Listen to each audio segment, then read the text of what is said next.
Cara, eu não queria estar gravando esse vídeo, tá? Sendo bem sincera, eu não queria estar gravando esse vídeo, eu não queria estar falando sobre o Santos, eu não queria nem estar com essa camisa. Eu acho que hoje o torcedor do Santos usa os produtos do time, usa a camisa, usa isso, usa aquilo, simplesmente por costume, não mais por orgulho, né?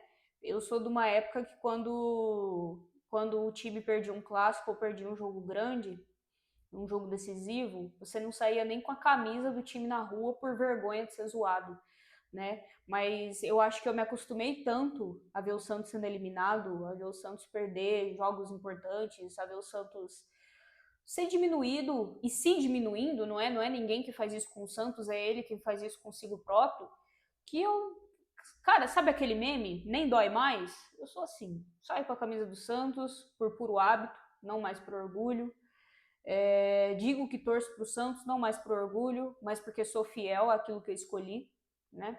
E eu tô aqui hoje para falar do Santos, porque eu tenho um compromisso, eu decidi criar esse canal, eu decidi seguir carreira no jornalismo, eu decidi seguir carreira no jornalismo esportivo, e é um compromisso que eu tenho, principalmente comigo mesma, de não fugir da raia, mesmo quando a situação tá terrível. Cara, eu nunca vi o Santos numa situação tão tenebrosa quanto essa. É importante dizer que eu tenho 23 anos de idade, então o que eu lembro do Santos é de 12, 13 anos para cá.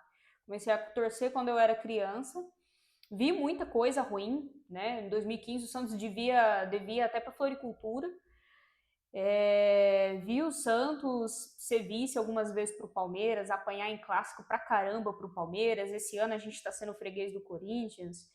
Vi o Santos quase ser rebaixado diversas vezes no Paulista, no Brasileirão. Vi o Santos cair em 2023. Vivi a Série B com o Santos no ano passado. E o Santos, ele é aquele paciente terminal que a gente tem esperança de que vai acordar do coma e que vai voltar a ser pelo menos um pouco do que era antes, mesmo com os médicos e mesmo com todos os indicadores mostrando que não há luz no fim do túnel. É assim que eu me sinto hoje em relação ao Santos. O Santos, para mim, é como se fosse um paciente terminal, aquele parente, aquela pessoa da nossa vida que a gente ama muito, mas que tudo indica que ela vai partir dessa para melhor, porque você não vê motivo de ter esperança em relação a essa pessoa. É assim que eu me sinto em relação ao Santos. Então, né, se você compartilha do mesmo sentimento, se você tá puto, depressivo, chateado, sem autoestima, assim como eu, peço para que você, pelo menos, se junte a mim nesse vídeo, deixe seu like, se inscreva no canal, deixe seu comentário também com aquilo que você pensa sobre a atual fase do Santos, né? Fase essa que vem durando aí no mínimo 4, 5 anos, porque o negócio não tá fácil e não é de hoje, nem de ontem e nem do ano passado. O negócio tá terrível há muito tempo. Bom, sem mais delongas, eu vou dar uma passadinha bem rápida sobre algumas anotações que eu faço quando eu estou assistindo o jogo e aí depois a gente vai para algo mais amplo, né? Ou eu posso até dividir esse vídeo em vários vídeos para a gente falar tudo de uma forma um pouco mais organizada. Né? O primeiro tempo do Santos, o Santos começa até com maior posse de bola, né, e domínio de jogo, ganha bastante as segundas bolas, né? É importante dizer que, obviamente, só para contextualizar, eu estou falando do jogo da volta do Santos lá contra o CRB em Alagoas pela terceira fase da Copa do Brasil. Né? E aí o Santos ele começa o jogo até tomando um pouco mais as ações, com um pouco mais de posse de bola, principalmente pela esquerda com o Souza, tá? O Souza foi um lateral que subiu bastante ao longo do jogo. A gente teve uma boa defesa do Brasil aos 17, porque embora o Santos tivesse ali uma maior posse de bola no começo do jogo, principalmente com a subida do Souza, dava um pouco de contra-ataque, dava um pouco de espaço para o CRB e o Brasil precisou intervir aos 17 minutos, né? Depois nós tivemos um bom lance aos 20, com o David Washington dominando ali entre os zagueiros e encontrando o Barreal livre para finalizar. Mas era basicamente isso. O Santos, de fato, nesse jogo contra o CRB, finaliza mais do que aquilo que a gente vinha vendo nos últimos jogos, mas não é nem de longe aquilo que a gente precisa, não é nem de longe a pontaria que a gente precisa também. O Barreal, por exemplo, teve uma chance que era a chance do jogo, para nós, no caso, né? Foi realmente a oportunidade que ele tinha ali de fazer o gol, de abrir o placar e do Santos ir pelo menos para o intervalo vencendo, mas isso não aconteceu. E aí, passado esse primeiro momento de domínio do Santos, a partir aí dos 15, 20 minutos do primeiro tempo, o CRB ele começa a entrar mais no jogo, começa a ter aí mais posse de bola do que o Santos, e de fato entra no jogo, chega, mas eu também não posso dizer que o CRB assustou o Santos, né? O CRB não foi aquele time que, sabe, estava em cima, estava querendo, estava quase fazendo gols, e o Brasão fazendo diversos milagres. O Brasão foi sim essencial, tá, para que o Santos não perdesse no tempo normal. Ele fez sim boas defesas, mas não é como se o CRB fosse aquele rolo compressor que tivesse acabando com o Santos. Tá? É importante dizer, para quem não viu o jogo, de que o Santos não faz gol, mas pelo menos eu vi um Santos bem postado defensivamente para o nível do CRB, é claro, né? A gente não tomou gol, é importante dizer, mas isso não sei se deve ser tão comemorado assim, porque a gente não tomou gol do CRB. Não é como se a gente tivesse segurado o placar contra um time super foda, com uma super capacidade ofensiva, não.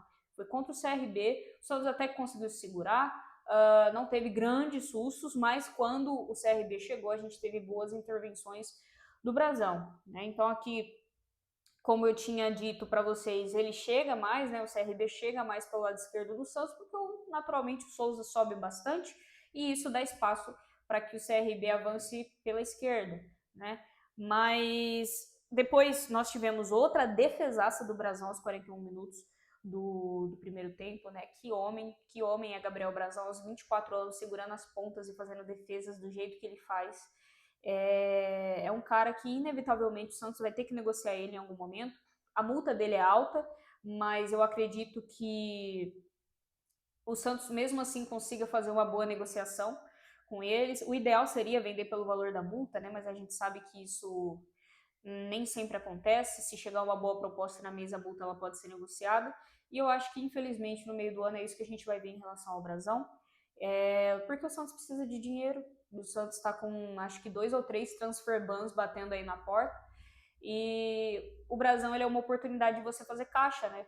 Então, fazer caixa você pegar o dinheiro e colocar ele para girar. O Brasão é uma oportunidade do Santos receber esse dinheiro e pagar as dívidas que tem pendentes, né? Pagar inclusive uma parte do contrato do Neymar que falta, né? Desse contrato bizonho que foi feito com esse cara, que a gente pode falar até disso em outro vídeo. Não vou me alongar muito nesse assunto, me prolongar, né, muito nesse assunto, porque é algo que, se eu for falar de tudo que eu tenho vontade aqui sobre o Santos, eu tenho me calado muito nos últimos dias. Eu tenho visto todas as notícias, tenho visto vídeos sobre o Santos todos os dias, só que eu acho que eu tô naquele estado ainda de que eu só tô absorvendo e eu me sinto anestesiada, porque é tanta notícia ruim, é tanto absurdo, é tanto contrato sujo que tem saído por aí, que eu não sei, cara, se eu quero fazer um vídeo sobre, porque é um espaço mental, é uma saúde mental minha que vai pro lixo e que eu nunca vou recuperar, por conta de um time que é mal gerido, por conta de contratos que são mal feitos,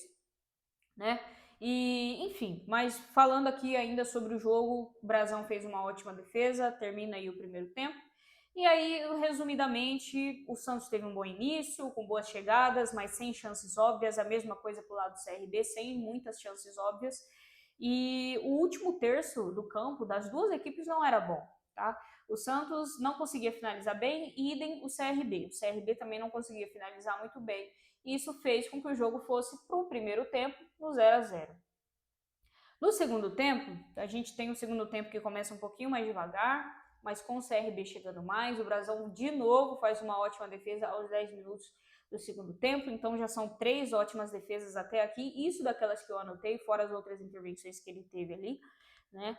Por quê? Porque o Santos, no começo do segundo tempo, ele começa abaixando muito as suas linhas de marcação, então a gente não viu o Santos marcando lá em cima, mas quando o CRB avançava para o campo de ataque, o Santos ele abaixava muito as linhas de marcação, e isso permitia com que o CRB finalizasse tranquilamente de fora da área. Por exemplo, né, essa defesa aqui que eu citei que o Brasão fez, foi uma defesa que o jogador do CRB chutou de frente pro gol na entrada da área. Não tinha um volante para fechar o bate do cara, velho. Por quê? Porque a defesa estava se afundando, as linhas estavam se afundando demais, né? E aí nós temos, então, as substituições. A primeira substituição é que sai Barreal e entra Tassiano. Tassiano a gente pode falar sobre ele na parte dos pênaltis, tá? Esse vídeo, pelo visto, vai ter mais de 20 minutos, porque eu não tô nem no final do jogo e eu acho que já deu uns 10 minutos aí de gravação. Sai Barreal e entra Tassiano. Eu discordo da substituição por 2 motivos. O Barreal foi um dos únicos jogadores do Santos que teve chances claras. Ele teve a bola do jogo, como eu falei no primeiro tempo, e depois ele teve um ou outro chute ali, uma ou outra bola com o Roleiser. Mas assim, muito pouco, cara. Consigo contar nos dedos de meia mão, não é nem de uma mão, é de meia mão. Quantas vezes a bola chegou com qualidade lá na direita para que o Barreal e o Roleiser trabalhassem essa bola. O jogo foi extremamente concentrado no lado esquerdo, extremamente concentrado. Eu não sei se o Kleber Xavier pediu para que o Léo Godoy ficasse mais, né? Porque aí se o Léo Godoy não sai para apoiar o ponta, né? Então aí é menos um homem para fazer jogadas, para fazer triangulações. Não sei se o Kleber Xavier pediu para o Léo Godoy ficar por conta da falta de capacidade do Léo Godoy de marcar. Então aí o Kleber Xavier deve ter falado assim, não, tu fica aí mesmo, fica aí na zaga e quem vai subir, o lateral que vai subir no jogo vai ser o Souza, porque o Souza subia demais, o jogo era extremamente concentrado do lado esquerdo e o lado direito não tinha muitas oportunidades de se apresentar para o jogo. Barreal apagado, mas teve oportunidades, o Roleiser também tinha uma jogada ou outra, mas no geral também não se escondia do jogo, mas quando pegava a bola não fazia nada muito interessante com ela. Então assim, eu discordo da substituição, não pelas peças, necessariamente. Daqui a pouco eu falo do Tassiano.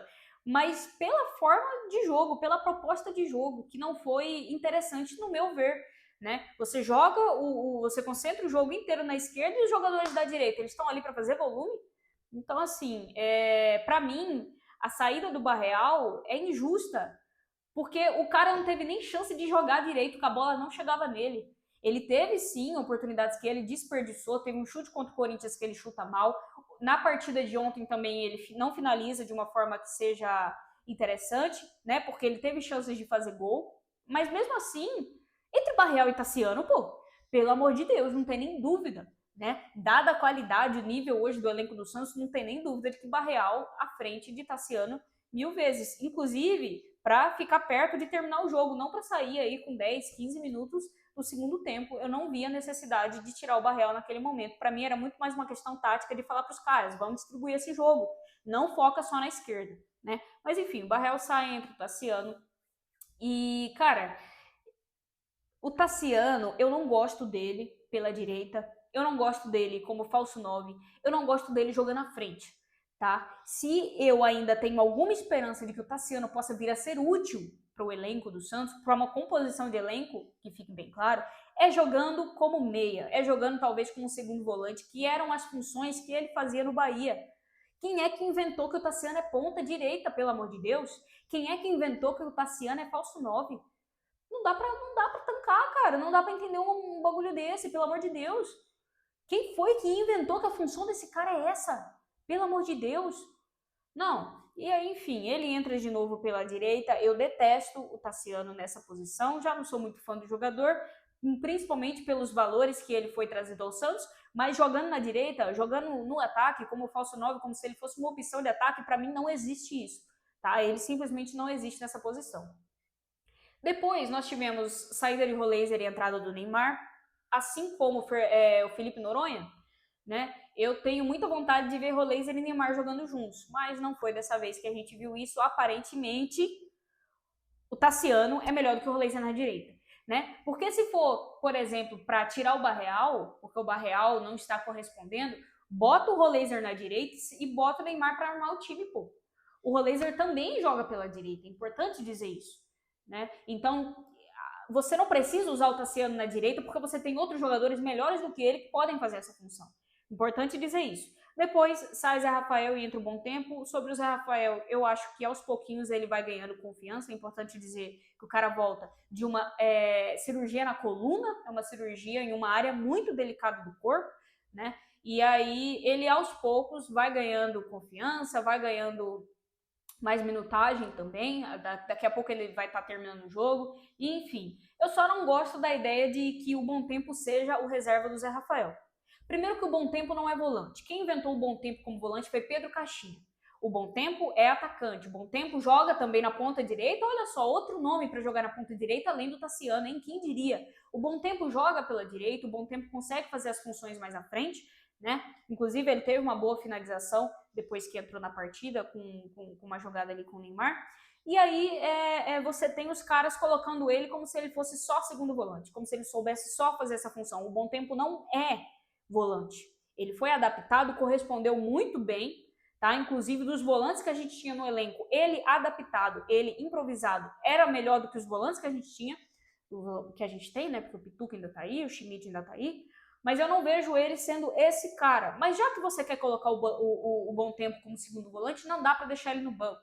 Então, a partir do momento que o Zé Rafael conseguir ter um poder maior de marcação, ter um vigor físico maior, bota o Zé Rafael de 5 e o Bom Tempo de 8, por favor. Esse seria o meio do campo ideal, na minha concepção, considerando as peças que a gente tem hoje no elenco. O Rincon, com todo respeito, eu admiro muito ele, tenho muito respeito por ele, é um puta de um jogador. Mas assim, teve um lance de contra-ataque no segundo tempo do CRB que o Rincon parecia que estava correndo com a marcha, com o freio de mão puxado, pô. Aquilo ali não existe, aquilo ser um volante de marcação, um jogador de marcação, correndo daquele jeito. Não contribuiu na construção do ataque e também não contribuiu na defesa. Então eu não vejo o porquê o Rincon terminar o jogo, por exemplo, um jogo que o Santos precisava de homens no ataque para poder tentar fazer o gol. Tá? Gosto muito do Rincon, tenho muito respeito pelo jogador, ele tem muito respeito pelo Santos também, isso é perceptível, mas assim, não seria meu titular, tá? E aí, cara, o Neymar entra e em 2, 3 minutos ele cria chances claras de gol. E aqui, vou fazer outro vídeo à parte sobre isso, porque senão esse aqui vai ficar extremamente longo. Mas quando o Santos entra, quando o Neymar entra e com 3 minutos ele consegue criar jogadas que nos outros 45, 60 minutos ninguém tinha conseguido criar ainda, se justifica o porquê que, apesar de toda essa palhaçada, de todo esse circo dos últimos dias, principalmente, o Santista ainda tem esperança e confiança no Neymar. Porque com 2, 3 minutos o cara consegue arrumar jogadas, o cara consegue fazer passes, o cara consegue fazer cruzamentos, que são chances óbvias de gol. Só que aí a gente tem que lembrar que ele tá cruzando, que ele tá passando para jogadores do Santos. Jogadores que têm um nível técnico, uma qualidade técnica muito abaixo daquilo que deveria ser um companheiro do Neymar. Né? Ele tá passando para Guilherme, ele tá passando para Tassiano.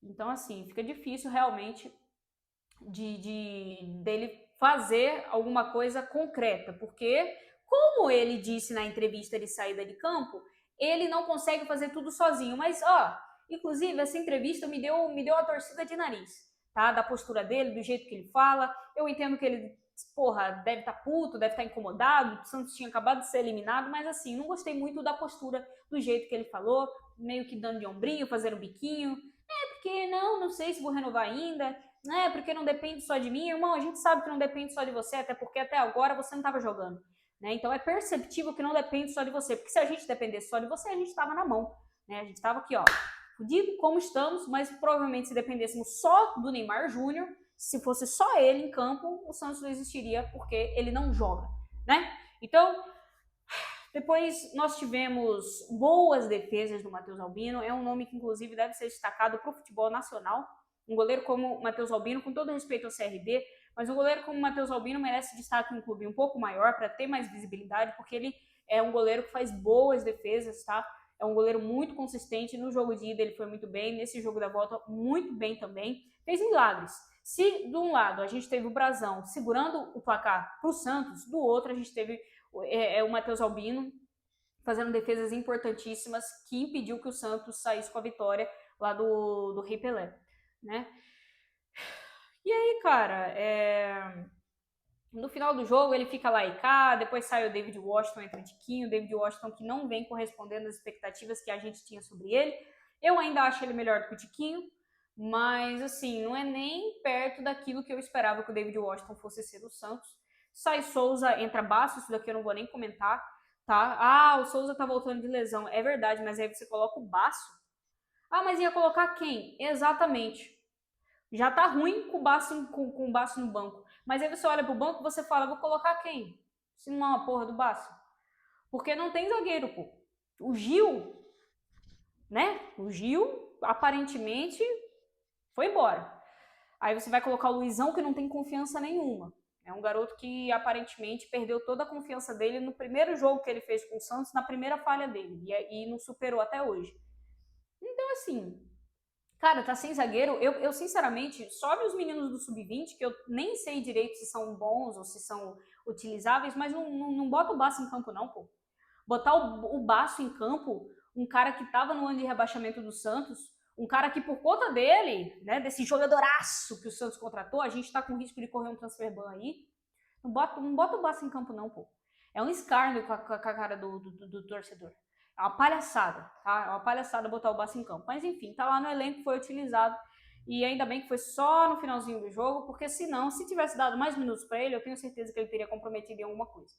E aí depois nós tivemos um lance inacreditável aos 42 do segundo tempo, onde um rapaz chamado Mikael, do CRB, teve a oportunidade de simplesmente matar o jogo, mas não fez, não aconteceu, errou um gol na cara, tá? Na cara, assim, um gol escancarado, ele só precisava empurrar, e não foi o que aconteceu, graças a Deus, né? Quer dizer, não sei nem se graças a Deus, eu acho que teria sido melhor perder pro CRB no tempo normal, com um gol assim no finalzinho, do que a palhaçada que nós vimos a seguir, que foi os pênaltis. E é nos pênaltis que a gente vai falar agora, tá?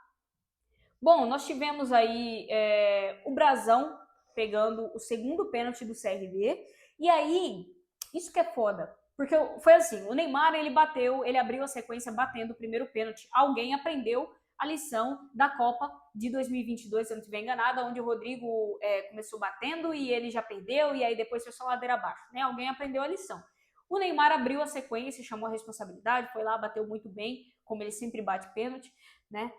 E aí depois, na sequência, o CRB erra o segundo pênalti, o Brasão faz uma defesa, mais uma vez, muito importante. Que homem, senhores, que homem é o Brasão. Mas aí quem que vem na sequência para bater o pênalti? Guilherme. Ah, o Guilherme, claro, o Guilherme, não tinha outra opção. Não tinha um jogador em melhor momento do que o Guilherme, né? E aí você bota o cara para bater o pênalti, né? E ele bate o pênalti, um dos mais bizonhos que eu já vi baterem pelo Santos. Foi o pênalti do Guilherme. Terrível, terrível, terrível. Ele chuta a bola lá para arquibancada. E assim, eu não torço contra ninguém, tá? Até porque eu consigo entender que existe uma pessoa por trás do jogador de futebol, tá ligado? Ele não é só os 90 minutos que ele corre pelo Santos. Ele tem uma vida pessoal, ele é pai, ele é filho de alguém, ele é esposo de alguém. Só que assim, some do meu Santos, irmão. Na paz de Cristo. Assim, sem raiva, sem esculacho, só some. Pega suas coisinhas, pegue seu banquinho e saia de mansinho, como dizia o Raul Gil, tá ligado? Porque não dá mais, pô. Dá pra ver que é um fim de ciclo e é um fim de ciclo, assim, terrível, terrível.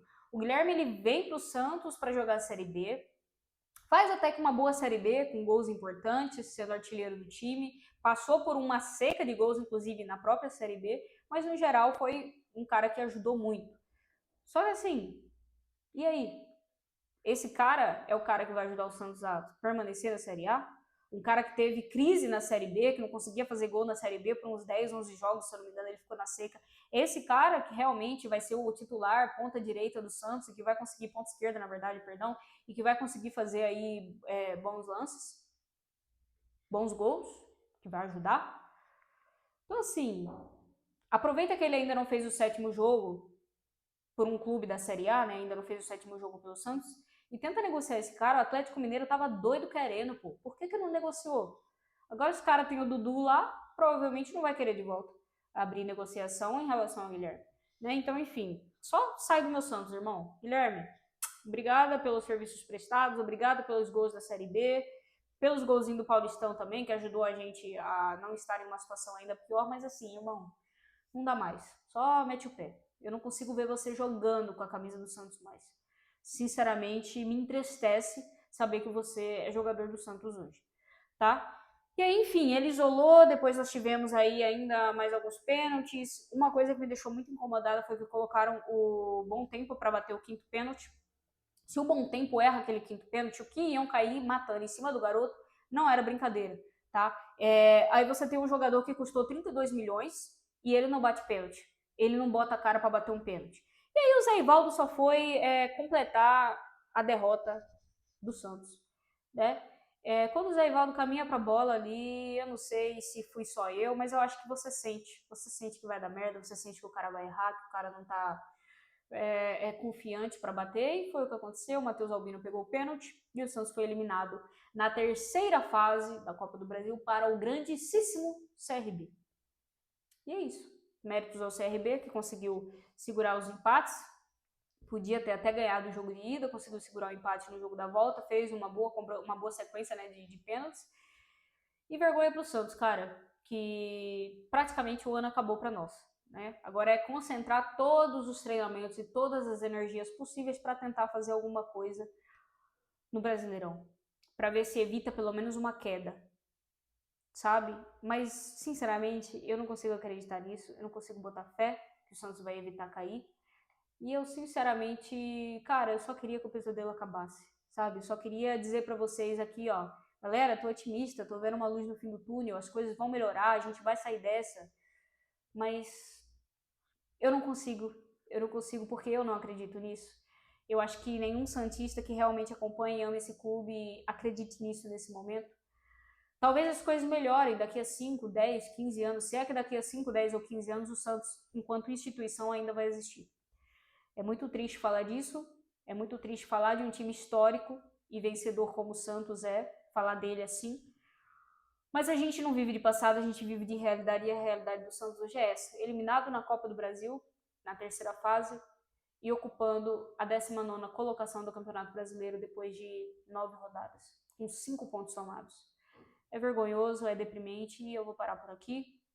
Espero que você tenha gostado do vídeo. Não esqueça de deixar seu comentário, se inscrever, deixar o seu like.